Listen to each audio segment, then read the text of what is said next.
Russia's war in Ukraine once again setting off fears of World War III after a missile hit eastern Poland near the Ukrainian border, killing 2 people. Reports initially claimed it was a Russian attack, but now the consensus is that it was likely caused by Ukraine's air defense system. President Biden addressing the issue shortly after it happened. Watch. There is preliminary information that contests that. I don't want to say that till we completely investigate, but it's unlikely in the minds of the trajectory that it was fired from Russia. We're lucky to avert Armageddon, but that's not stopping Joe Biden from asking Congress for another $37 billion to keep arming Ukraine. And his top military officer says expect the U.S. support to continue. Russia could put an end to it right now, but they won't.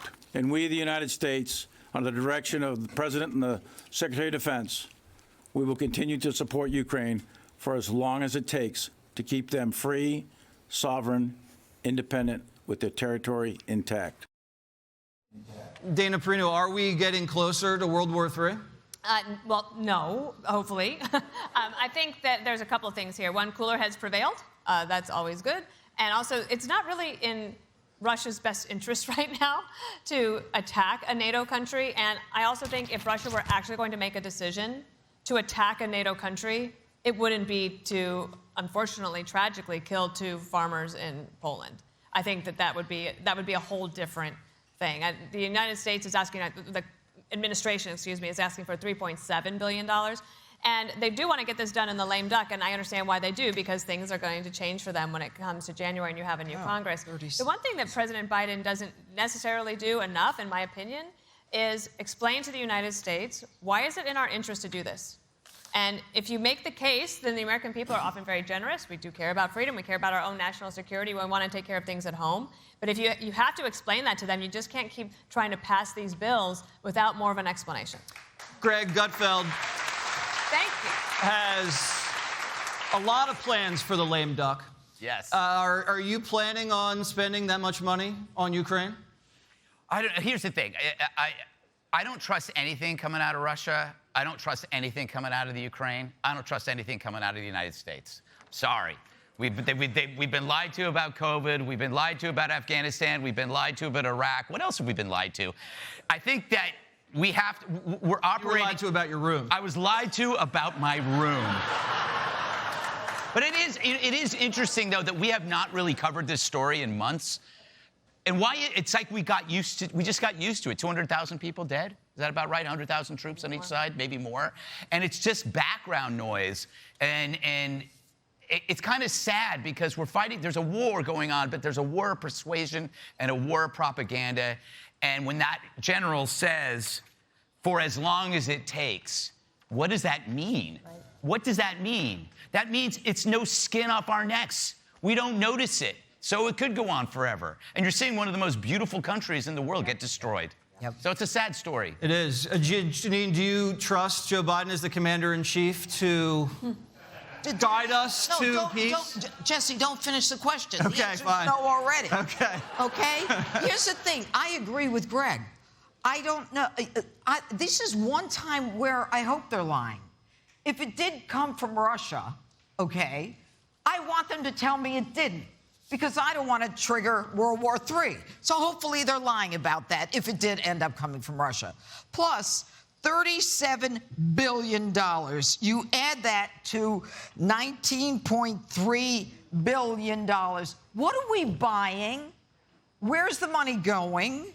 I don't like it when I hear Sam Bankman-Fried's name connected to Ukraine. There's too much cash over there. And if we want to send weapons, send weapons. Don't send cash. I don't like it. It stinks to high heaven.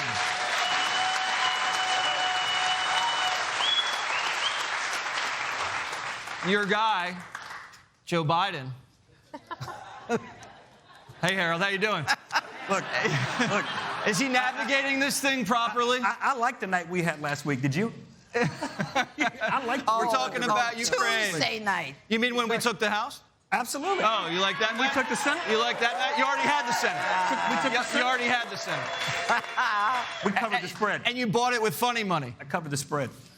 Look, Putin is losing this war. I differentiate between Russia and Putin when I talk about this, because the Russian people are great people with a great history. Putin, I think, has sabotaged that and is sabotaging that the way he's gone about this invasion, an unprovoked invasion to Ukraine. If we did not act in some way, if we didn't challenge it in some way, history would show that we perhaps approved it. Furthermore, in my mind, I don't think Putin would have stopped in Ukraine. He has given a series of speeches over the last 3 or 4 years where he has longed for the USSR, as our foreign policy thinkers and others helped break up years ago. Many men and women, some whose parents, some kids we might be celebrating this evening or tomorrow evening, whose parents and grandparents fought to win the Cold War. So this is about European security, and our security is tied to theirs. $19.3 billion we've spent since 2021. If we get to 37, that'll be $56 billion. Not an American soldier. We're having an opportunity to see all of that great American technology and weaponry at work. And we have essentially done on-the-job training with Ukrainian soldiers to defend themselves. Putin underestimated one thing. He underestimated one incredibly important thing. First, he didn't realize the Ukrainian people wanted to dictate their future, and they wanted to own their land. He now has 20% of their land occupied. If this $37 billion helps Ukraine operate and negotiate from a position of strength, because this war has to end with a negotiated settlement, $56 billion will be pennies if we're able to defeat Putin and put Russia on a trajectory to be safe, reliable, dependable, and for that matter, not a threat to those in their own backyard. Harold Jordan Jr. for president, everybody. Got to bring down him to Hollywood more often, all right? Yeah.